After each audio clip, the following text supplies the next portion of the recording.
Había otra duda también por ahí. La duda era esta, que querías saber lo de la justicia, ¿no? ¿Sí? Sí. Ok. Podemos hacer un poquito eso, porque esto es un poquito largo también, pero podemos hacer un poquito así cortito para ver eso. Es que en la Biblia hay tres se dice de tres, ¿cómo puedo decir? La palabra se aplica de varias maneras. ¿Sí? La palabra justicia se aplica de diferentes maneras. Tiene varios significados. Así es. Por ejemplo, se aplica como la conocemos nosotros, justicia de darle a quien lo que le corresponde. Esa es una. Y también hay citas bíblicas así, que hablan de justicia. Pero hay otra justicia, que la justicia de la justificación, es decir, Dios nos hace santos a nosotros. Eso se llama justificación, que viene de justicia. O sea, Dios nos hace justos a nosotros, de tal manera que todos nosotros somos santos, pero no santos con santidad extraordinaria. Nosotros somos santos con santidad ordinaria. Si ustedes se acuerdan, en todas las cartas del apóstol San Pablo, cuando escribe, casi en todas dice a los santos. ¿Se acuerdan de esa parte o no? Si no, vamos a ver Efesios 1. Efesios 1:1, vamos a ver qué dice ahí. Pablo, apóstol de Cristo Jesús, por voluntad de Dios, a los santos. ¿Se fija? ¿A quiénes? A los santos. Aquí se le llama santos a todos los bautizados. ¿Sí?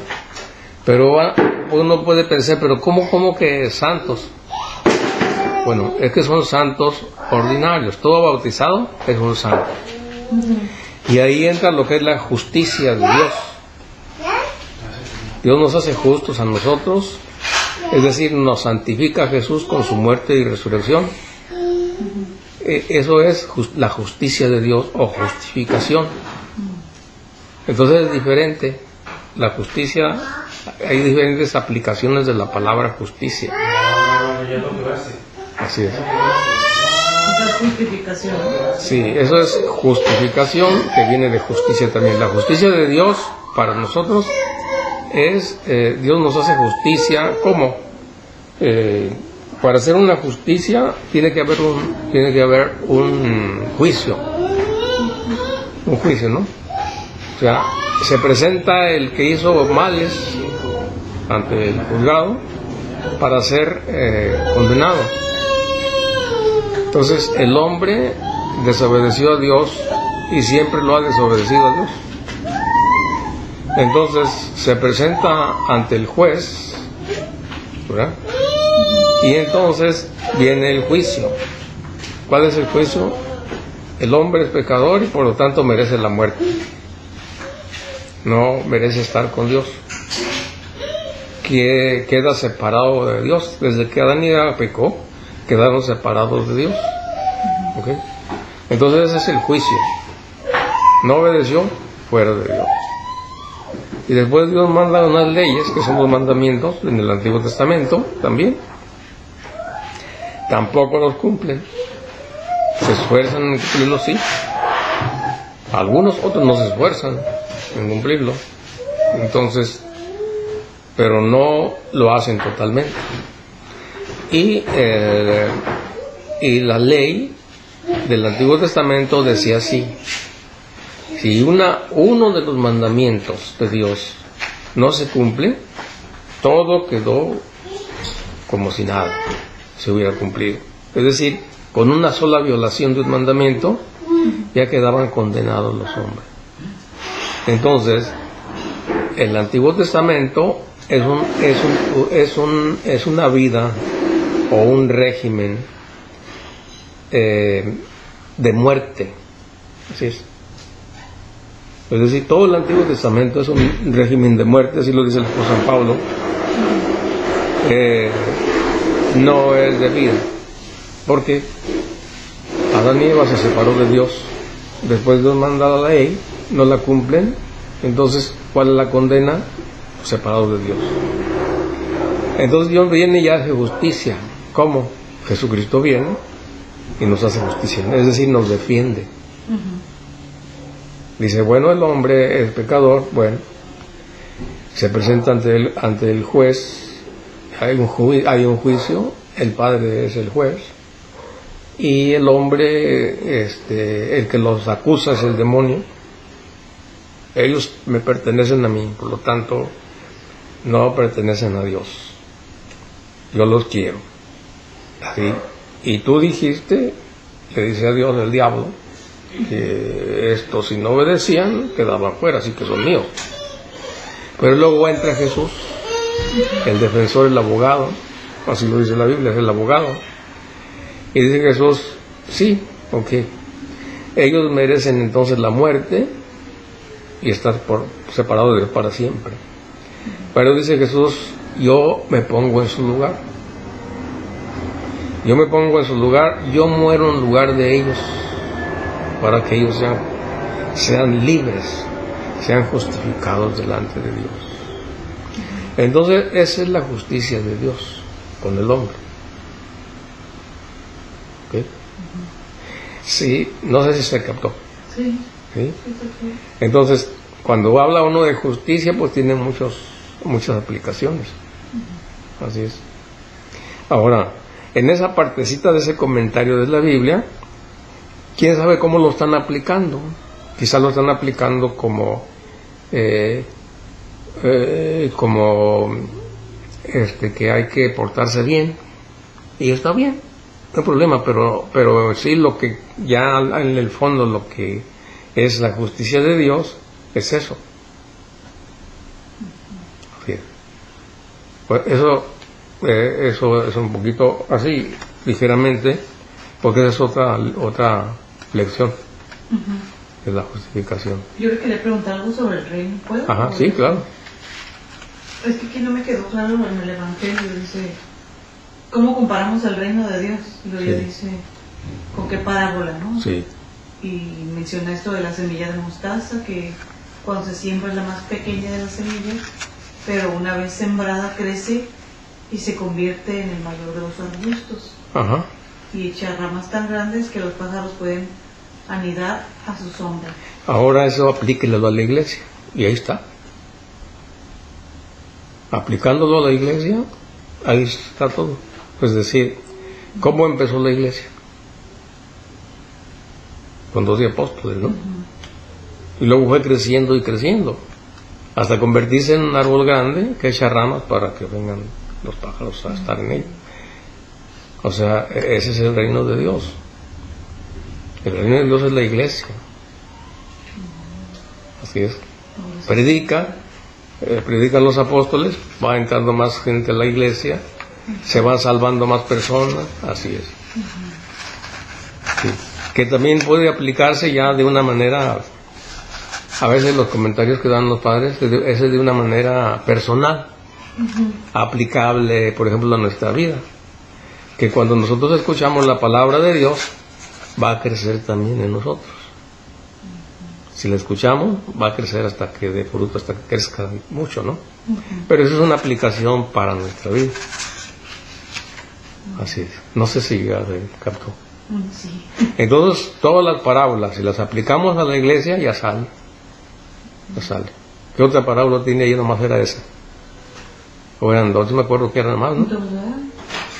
Es que luego dice, con otras muchas parábolas semejantes, les estuvo exponiendo su mensaje. Así es. De acuerdo con lo que ellos podían entender.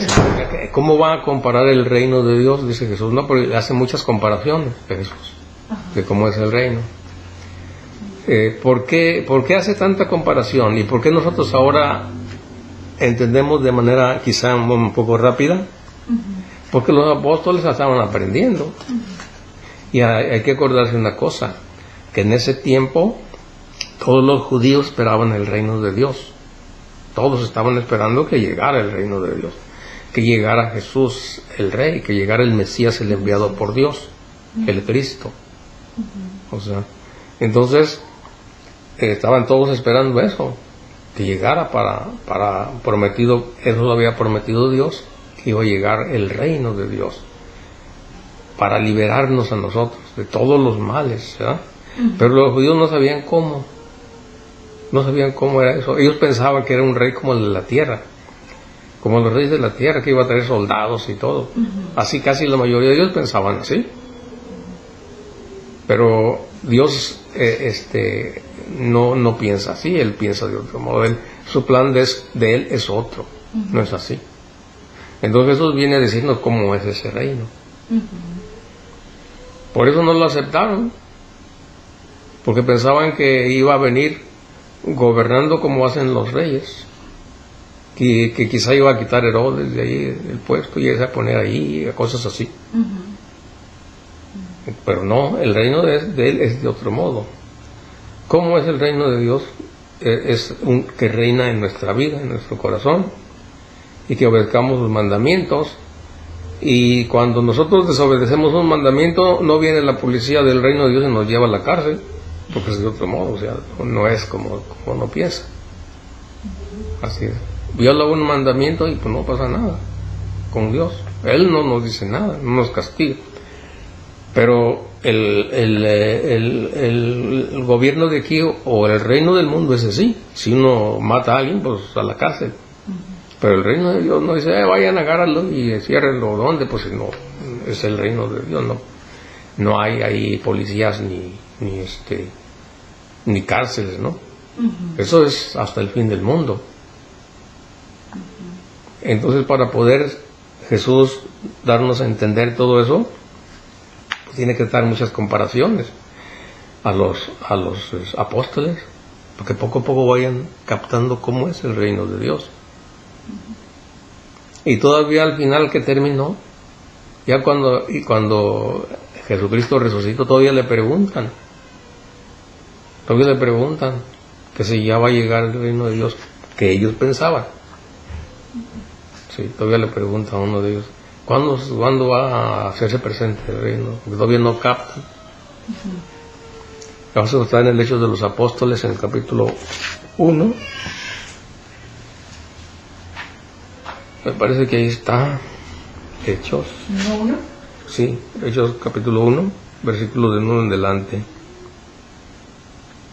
Dice, el primer libro lo escribí, Teófilo, sobre todo lo que Jesús hizo y enseñó desde un principio, hasta el día en que después de haber dado instrucciones por medio del Espíritu Santo a los apóstoles que había elegido, fue llevado al cielo. Ajá. A estos mismos, después de su pasión, se les presentó dándoles muchas pruebas de que vivía pareciéndoseles durante 40 días, ahí hablándoles acerca de lo referente al reino de Dios. Sí. ¿Qué más dice?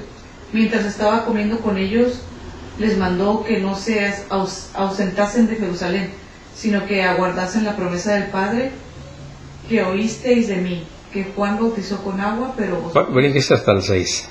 ¿Hasta el 6? Capítulo 6, al versículo 6. Pero vosotros seréis bautizados en el Espíritu Santo. No, en el versículo 6. Ah. Los que estaban reunidos, Ajá. le preguntaron, Señor, ¿es en este momento cuando vas a restablecer el reino de Israel? ¿Se ve? Todavía tiene eso. Todavía le tienen en su corazón eso, ¿no? De que todavía traen la idea de que va a haber un reino así. Vas a restablecer, dice. Vas a restablecer el reino de Israel. El reino de Israel. O sea, el reino de Dios, pues.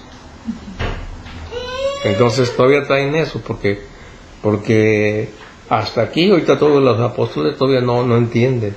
Por eso después que manda el Espíritu Santo, el Espíritu Santo les va a ayudar a entender lo que dijo Jesús. En otra parte de la Biblia dice ahí que el Espíritu Santo dice les va a enseñar. No viene con un mensaje propio el Espíritu Santo, sino va a decir lo que yo les dije. Porque es muy difícil de tener. Todo lo que dijo es muy difícil.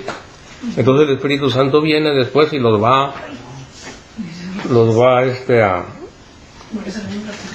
a recordar lo que Jesús les dijo.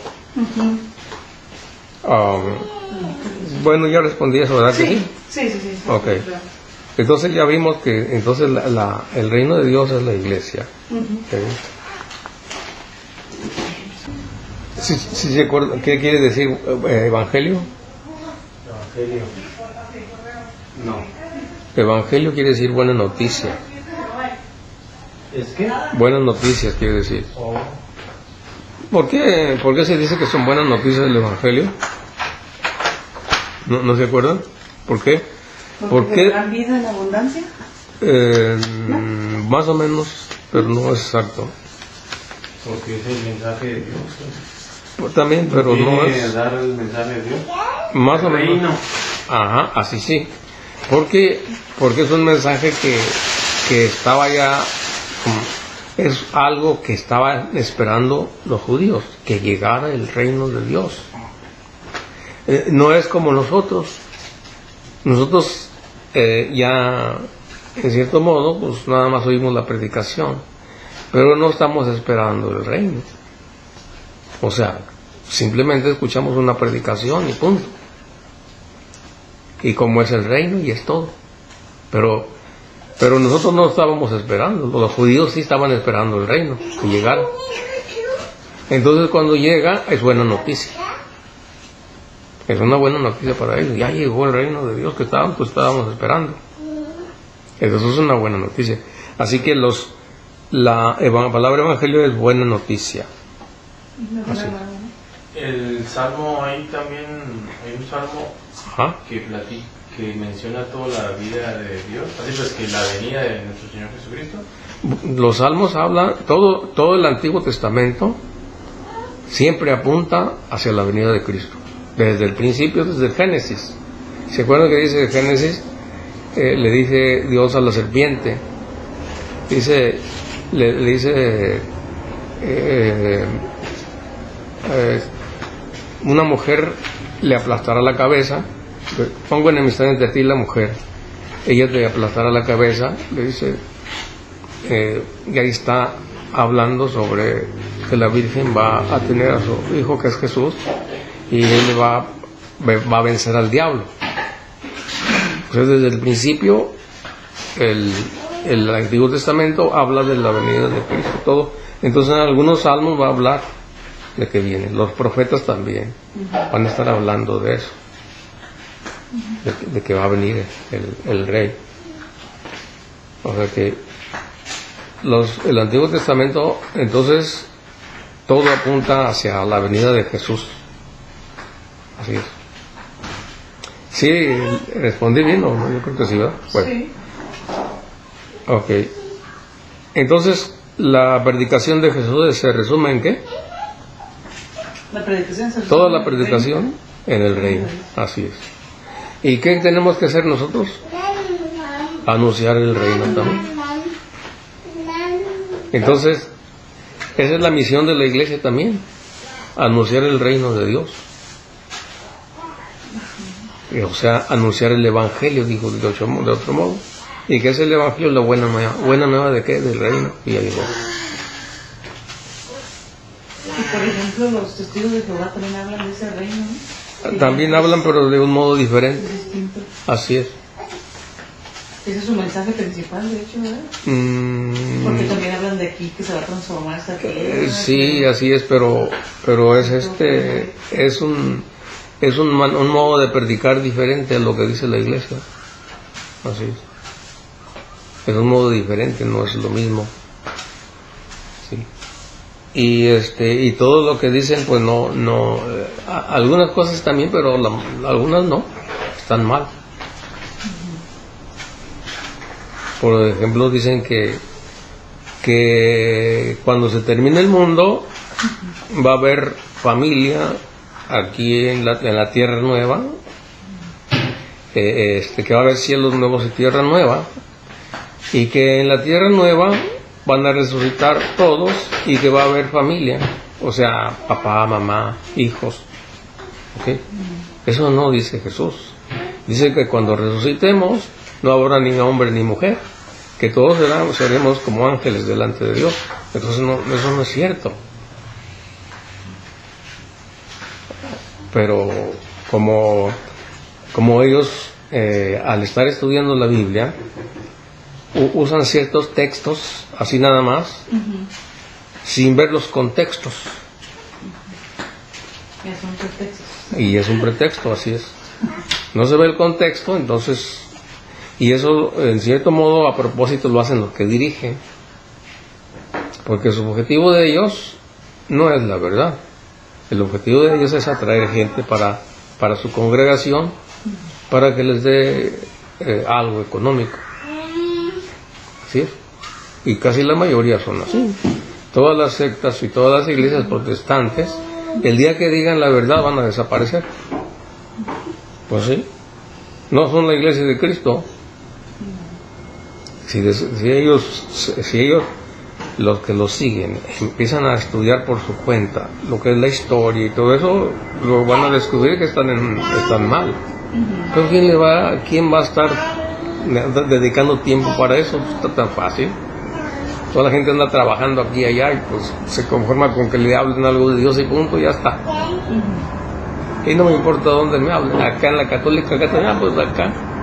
Y donde suene más bonito donde suene más bonito y se oiga más música, y pues mejor acá. Así es. Y donde se sienta más también. Sí. Entonces, Y lo que no es. Salvador Reyes, que No se busca la verdad. Pero parecía del otro. O sea, no se busca la verdad. Se busca donde se sienta, donde le agrade a uno también, porque es muy fácil decir, la salvación es tan fácil como decir Jesús es el Señor y creo que el resucitó entre los muertos Dios y punto, ya te salvaste, ya no necesitas que hacer obras, ¿no? Solamente cree en Jesús y ya estás. Eso no te salva, la iglesia no te salva, así es. El que te salva es Cristo. ¿Así? Entonces es algo bien agradable, bien cómodo. Bien cómodo. Sí. Así es. Bueno. Entonces lo que Jesucristo predicaba es el reino de Dios. ¿Cuándo llegó este reino aquí en la tierra?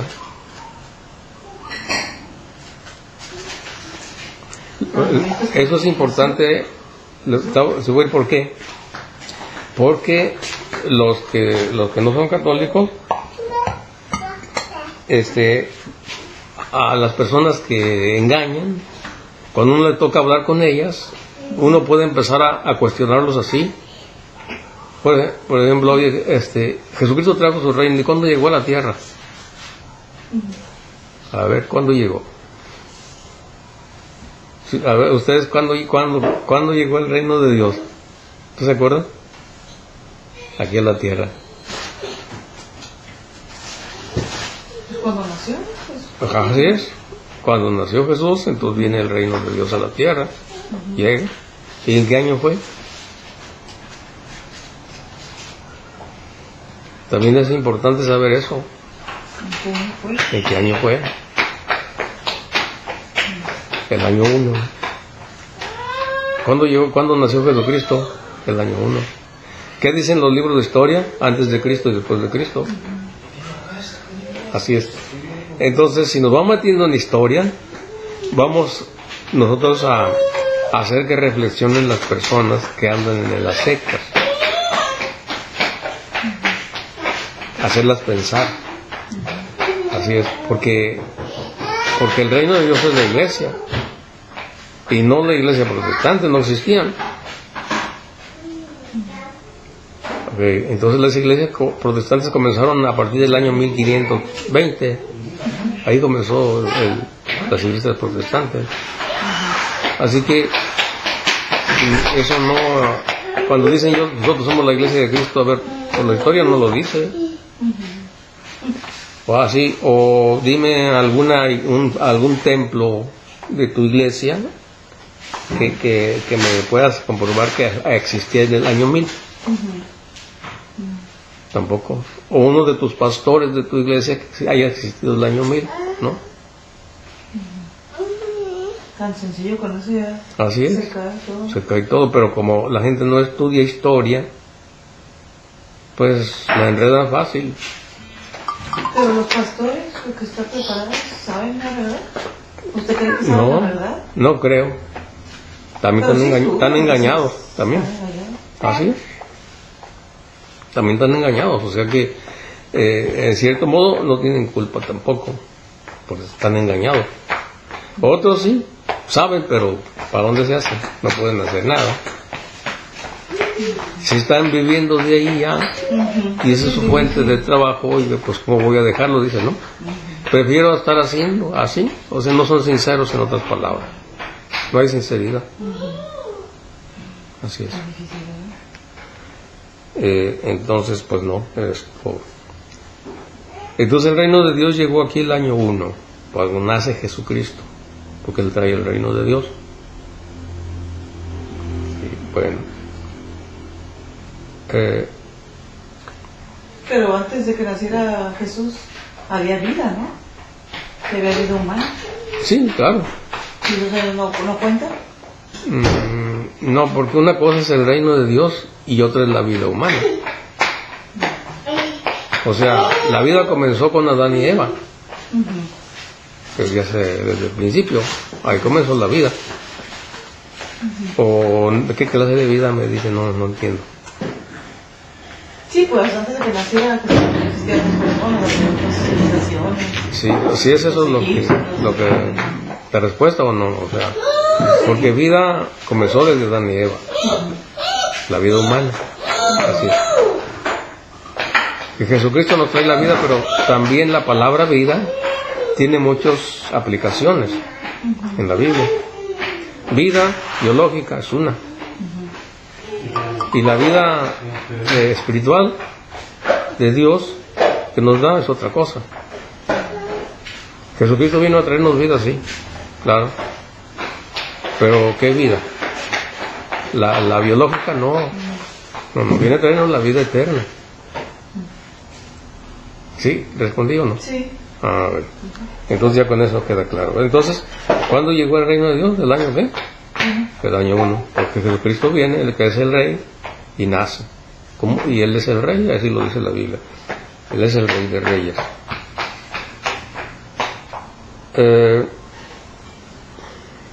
¿Se acuerdan cómo entramos al reino de Dios? ¿Siendo santo? No.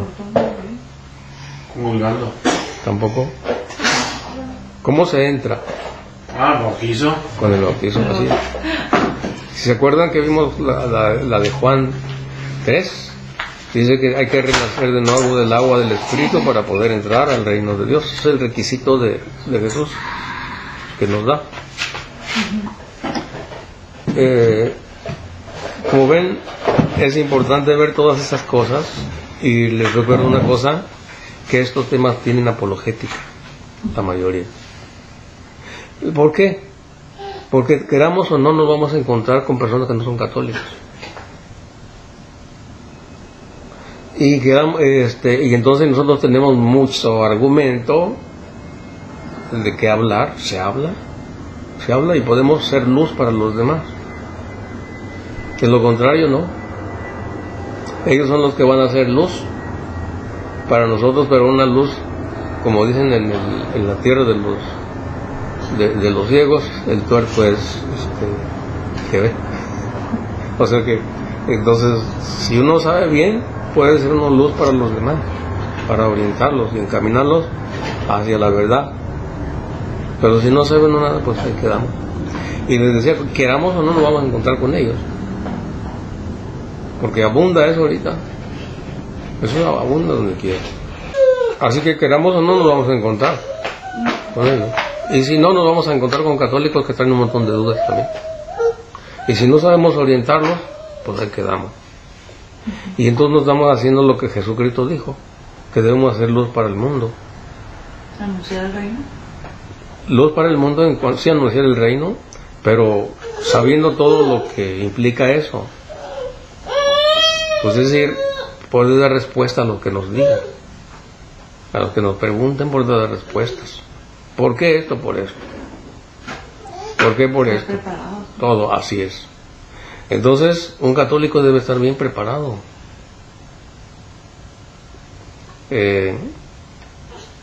Por ejemplo, eso me toca a mí también. Por ejemplo, yo no empecé a estudiar así tan así. Yo empecé a estudiar la Biblia, pero hasta los 15 años, y a leerla nada más. Pero estudiar así a fondo, no. ¿Saben con qué me encontré con una cita bíblica? Vamos a verlo ahorita. Hebreos 5:12.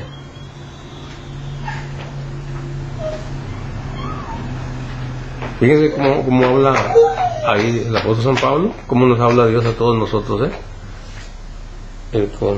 con relación al estudio, con relación al estudio, cómo nos habla Dios ahí. Pues, debiendo ser ya maestros en razón del tiempo, volvéis a tener la necesidad de ser instruidos en los primeros rudimientos de los oráculos divinos. Otra vez, vamos a ver, desde el principio, ¿qué dice?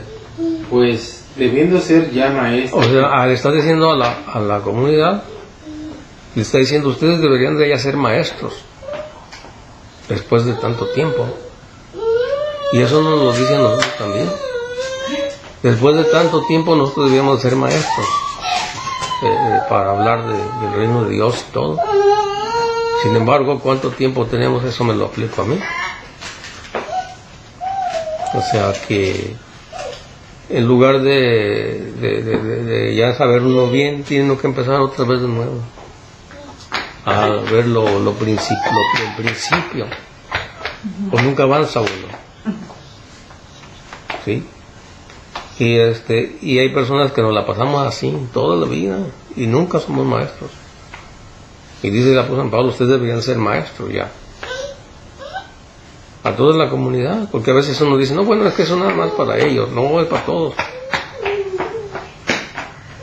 O sea que tiene uno que ser discípulo de Cristo y aprender todo lo que Él dijo. Así es. Para poder nosotros instruir a otras personas.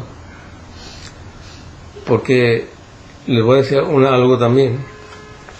Por ejemplo, cuando uno va a la iglesia y todo eso, pero que no se instruye, que nomás va a misa, y qué bueno que van a misa, ¿no? Pero que nomás va a misa y punto, hasta ahí. Se confiesa y todo, pero no se instruye sino así. ¿Qué va a pasar cuando sus hijos crezcan y que vayan a la preparatoria? Sí, pues. Que les empiecen a hablar de que no hay Dios. ¿Qué les vamos a responder? Si no sabemos, ahí vamos a quedar.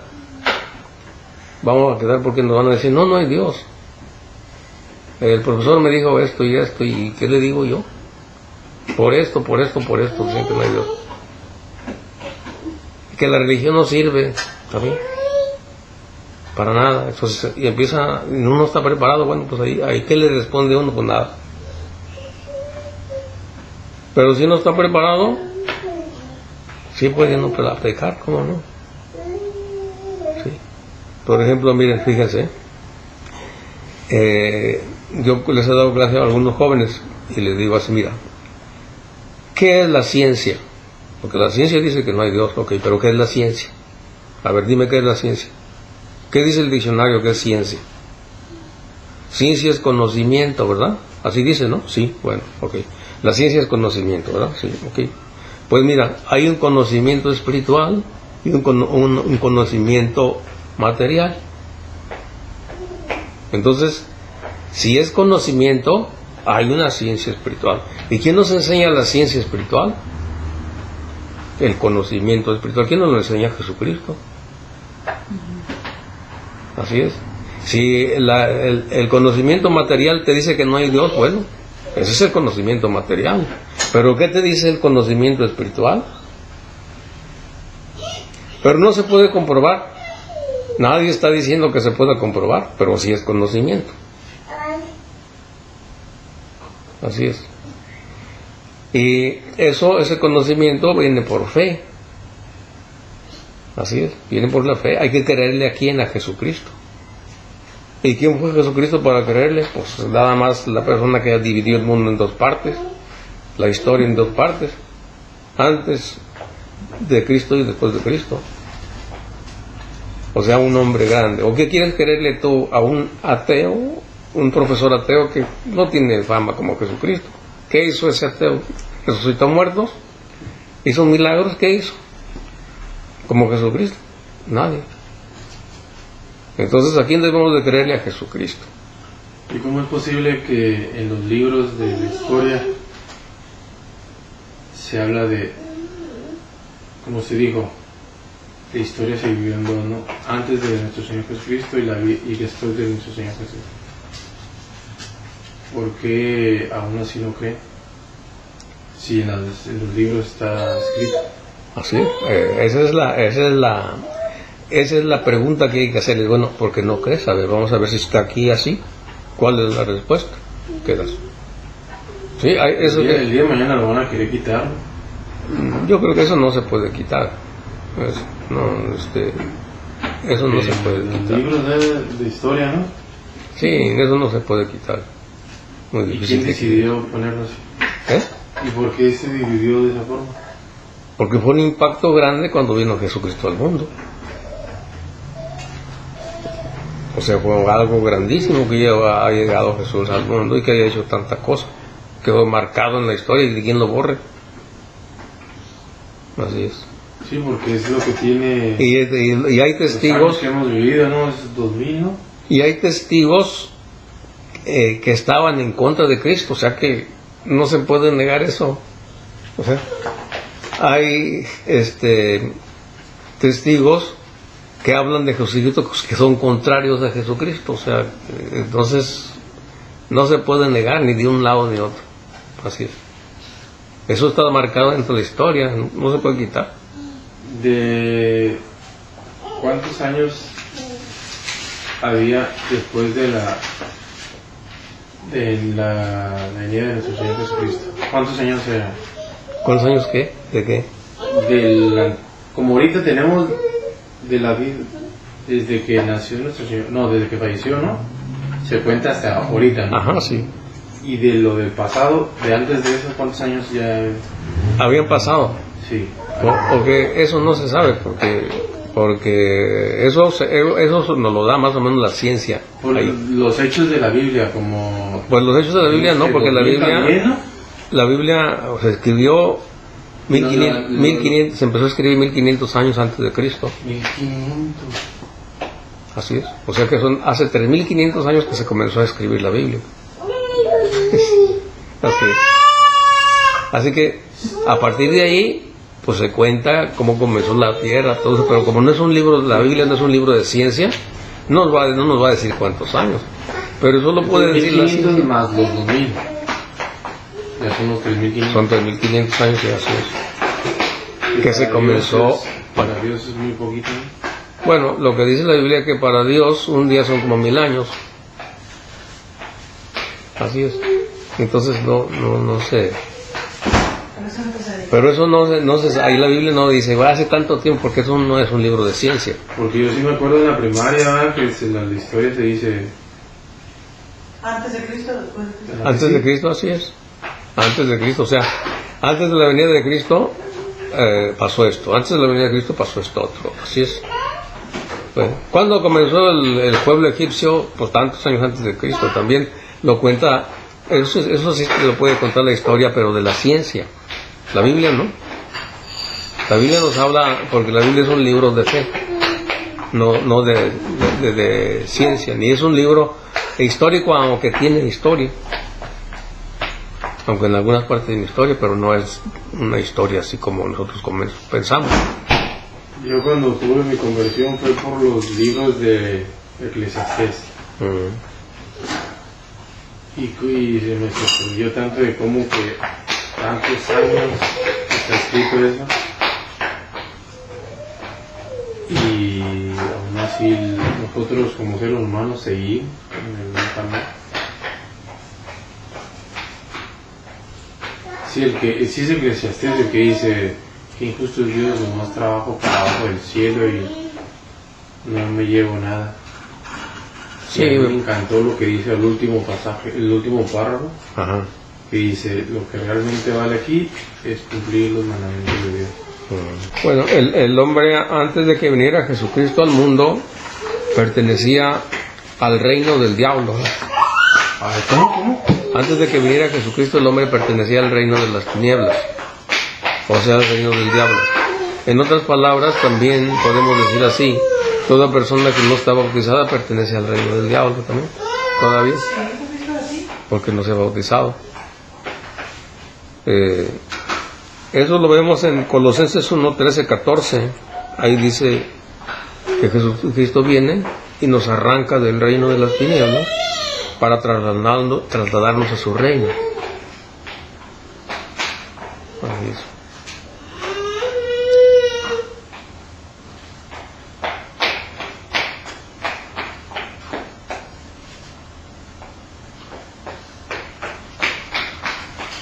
Ya sé por qué no viene.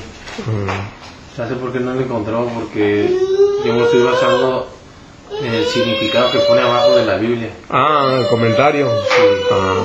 Sí. No, pero sí, en algunas partes, no me acuerdo. Bueno, volvemos a la temática, ¿no? Es algo feo esto, algo feo. El que no está bautizado no pertenece al reino de Dios, pertenece al reino del diablo. Eso está feo, pero así es. Y eso lo vemos en Colosenses 1, 13, 14. Así dice. Colosenses 1, 14 dice: Él nos trasladó del reino de las tinieblas, nos arrancó del reino de las tinieblas y nos puso en el reino de Dios. Sí. Así lo dice el apóstol San Pablo. Entonces ahora somos nosotros ciudadanos del reino de los cielos. Lo que pasa es que esa conciencia no la tenemos. Debemos ser conscientes que somos ciudadanos del reino de los cielos. Como que vivimos sin darnos cuenta que somos ciudadanos del reino de Dios.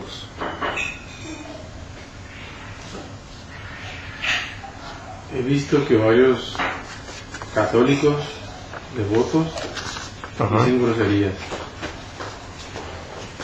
¿No está permitido? Pues Jesús dice que vamos a dar cuenta de toda palabra ociosa que salga de nuestra boca. Yo hace mucho encontré un pasaje que no recomendaba. No me acuerdo, pero cuando ahí decía, luego también decía, después del Evangelio, no me acuerdo los libros, pues no tengo en grado, pero también dice, no te mortifiques por la gente que no se convierte. Porque yo cuando tuve mi conversión, pues quieres cambiar a todos, ¿sí, no? Sí. Pero lo que más me impresionó es que desde que leí que no está permitido alabar con la misma boca a Dios y maldecir con la boca, y ponen ahí el ejemplo, ¿cuándo has visto un árbol de manzanas que dé uvas? ¿O cuándo has visto esfuerzo que no está permitido? Así es, que uno tiene que salir, también dice la Biblia eso, ¿no? Tiene que salir de nuestra boca lo que edifica, no lo que destruye. Así es. Sí es ciertamente que hay algunas personas... Entonces sí tenemos que corregirles a ellos. Sí, así es. Yo he corregido a sacerdotes. Con el debido respeto que se merecen, los he corregido. Y les he dicho eso, el Señor dice esto, que vamos a dar cuenta de toda palabra ociosa que salga de nuestra boca. ¿Y qué le respondió? ¿Este? Sí, o sea que corrigió a un sacerdote. Pero hay que hacerlo con respeto, sí. Y con cariño y todo, ¿no? Pero hay que decirle.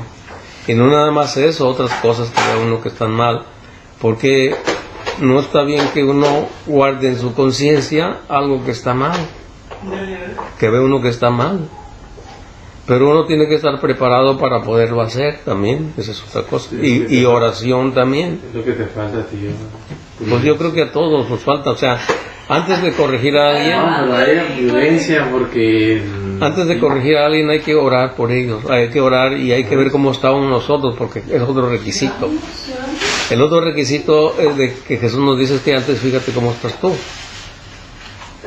Porque si no yo me fijo en mí y no puedo y hago lo mismo yo, pues no está bien. Bueno, entonces el reino de Dios llega aquí. Antes que llegara el reino de Dios, toda la humanidad pertenecía al reino de las tinieblas. ¿Qué pasó? Y hoy se aplica también, o sea, todo aquel que no está bautizado, que no ha entrado a formar parte del reino de Dios, pues está en el reino de las tinieblas. Así es. Entonces, ¿eso también aplica a los que no comulgamos? No, o sea, los que no comulgamos, ¿No? No, los que ahí dice el que no coma mi carne. sí, por eso, pero dice, los que no comulgamos, estamos faltando a los reglamentos del reino de los cielos. ¿Ok? O sea, vivimos como ciudadanos del reino de los cielos, pero no cumplimos ciertas cosas del reino de los cielos. ¿Ok? Otra cosa, también en el reino de los cielos hay el departamento de perdón. Eso es algo maravilloso que haya eso. ¿Qué pasaría si no tuviéramos perdón? Oh, no. Todos vamos a cometer errores. Pero entonces, ¿cómo? Porque mucha gente va a misa y no comulga. Porque le hace falta que se confiese y le hace falta que le obedezca a Dios. Y otros viven de manera desordenada también, no están bien. No pueden comulgar porque no están bien casados. Y qué bueno que van a misa, pues qué bueno, sí, qué bueno. Porque Dios viene para todos. Pero entonces si es así, ahí ya no tenemos, ahí es como dice, si no comulgas no vas a entrar al reino de Dios. Hay que entenderla de esa forma. Pues es un pecado. No, donde dice el evangelio, El que no come mi carne, no bebe mi sangre. el que no come mi carne. Y de mi sangre no entra en el vacío. El que come mi cuerpo, bebe mi sangre, permanece en mí y yo en él, también dice. Entonces así hay que entenderla de esa forma. El que no comulga Sí, no. así es, pero eso no quiere decir que uno va a juzgarlo y va a decir, no vas a entrar al reino, no sé, porque no. Es que esas personas pueden cambiar más adelante. O sea, acuérdense de la parábola del trigo y la cizaña, ¿se acuerdan? El reino de Dios es como un campo donde hay trigo y cizaña. ¿Sí? Entonces, ¿qué dice los trabajadores del reino que le dicen? ¿Quieres que arranquemos la hierba mala? No, dice Jesús, déjenla crecer. Ya cuando sea el tiempo de la cosecha, entonces vamos a escoger al trigo y a la cizaña la vamos a quemar. Es decir, puede haber una persona que no comulga y nunca comulgó en la vida, bueno, entonces va a tener su juicio. Así es. ¿Sí se entendió o no? Sí. Pero no podemos decir, No te lo des. pero no podemos decir a una persona, no, te vas a condenar porque no estás comulgando, ¿no? O sea, o sea, lo que uno tiene que hacer es predicarles. Mira lo que dice Jesús, esto. O sea, dice Jesús esto, que si no comemos no vamos a estar con Él, no vamos a tener vida eterna. Pero yo estaba bautizado, pues qué bueno, pero te falta esto. Entonces les decía que los que no están bautizados, no pertenecen a la iglesia y por lo tanto todavía pertenecen al reino de las tinieblas, porque dice el apóstol San Pablo en Colosenses 1:13,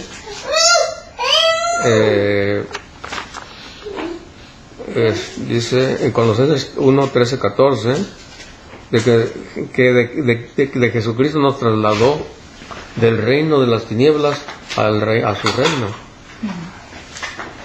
Así es. Y entonces ahora ya somos ciudadanos del reino de los cielos.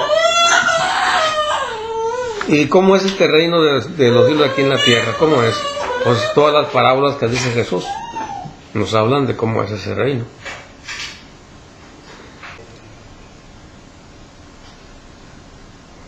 Bien, este reino de los cielos entonces aquí no es un reino pleno. No. El reino que trajo Jesús aquí a la tierra no es un reino pleno. Y nosotros, Jesucristo nos sana y nos salva. Jesucristo nos salva, pero esa salvación es en espera. Es decir, una salvación, la salvación plena no está aquí en la tierra. La salvación plena está cuando ya uno muere y se va con Dios. Esa es la salvación plena.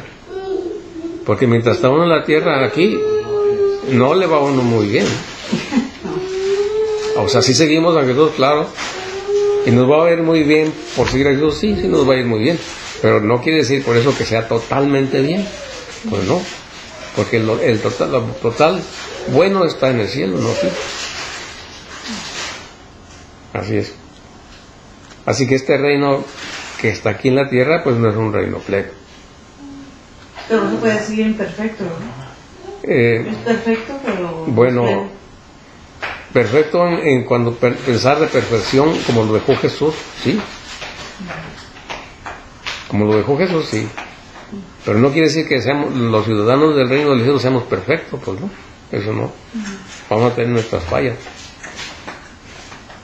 Y de hecho, por eso dejó Jesús en su reino el departamento de perdón, dejó a los sacerdotes para que nos perdonen los pecados, porque sabía que íbamos a caer. ¿Qué sería de nosotros si no hubiera eso? Pues sería muy feo, pero el reino de los cielos trae eso, cosa que el Antiguo Testamento no. Por eso Jesucristo viene y Él es el que se pone en nuestro lugar y nos defiende, Él es el abogado. Siempre va a estar defendiéndonos Jesús. Por eso deja a los sacerdotes para que se nos perdonen los pecados. Así es que bueno. Tengo una duda, o sea, sí creo en el Padre, que es en las tres personas, ¿no? Padre, Hijo y Espíritu Santo. Pero sí. ¿a quién se tiene que uno dirigir ya que Jesús partió? Digo, las tres personas son el mismo Dios, ¿no? Sí. Pero digamos de manera más correcta, tendríamos que dirigirnos siempre al Espíritu Santo porque Él es el que se quedó. No, pues fíjese lo que hace la iglesia. Fíjese lo que hace y ahí aprendemos. ¿Qué hace la iglesia? Dice así: te pedimos esto y esto y esto, todo por Jesucristo nuestro Señor. O sea, Padre, te pedimos esto y esto, todo por Jesucristo nuestro Señor. Sí. Y por el impulso del Espíritu Santo. O sea, esa sería la manera más correcta siempre, decir: Padre, concédeme esto, todo por Cristo nuestro Señor. Espíritu Santo, gracias porque me ayudas a orar y ayudas a pedirle a Dios. Así es.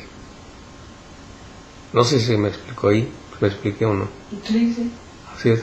Pero Jesús dice: todo lo que pidan al Padre, yo se lo concederá. Y si me lo piden a mí también. O sea que, bueno.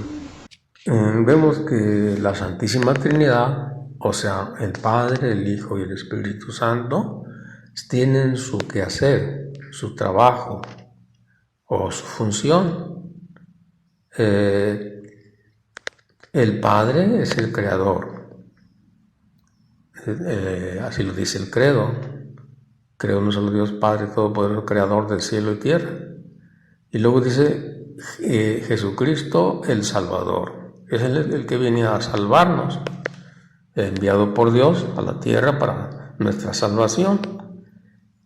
Y el Espíritu Santo es el que nos ayuda, es el ayudador, el que nos ayuda a orar.